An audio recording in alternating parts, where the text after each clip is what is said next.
29 नोव्हेंबरला हे जे शिंदे आवादा कंपनीचे अधिकारी आहेत यांना सुदर्शन घुले अँड हे जे गँग आहे त्याच्यामध्ये विष्णू चाटे वगैरे सगळे आणि ते आंधळे तिथले सगळे जे आरोपी येतात संतोष देशमुखच्या ह्याच्यामधले हे सगळ्यांनी गाडीत घातलं होतं.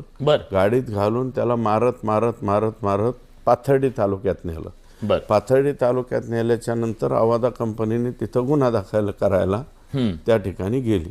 मग ते काहीतरी कॉम्प्रोमाइज झालं, पुन्हा माघारी बोलवलं आणि माघारी बोलवलं त्यावेळेस तिथं दिसत आहेत वाल्मिकांना कराड. वाल्मिकरण मारण्यात होते, मारण्यात वाल्मिकांना ऑर्डर सोडण्यात. आका ऑर्डर सोडित असतो, बाकीचे लोक चटमट ते खालचे काम करत असतात. तर ह्या आकाने मग बोलवलं असेल ते तिथं गेले, सर्वजण एकत्र बसलेत. आता आणखी काय पुरावे पाहिजेत? मी जे अगोदर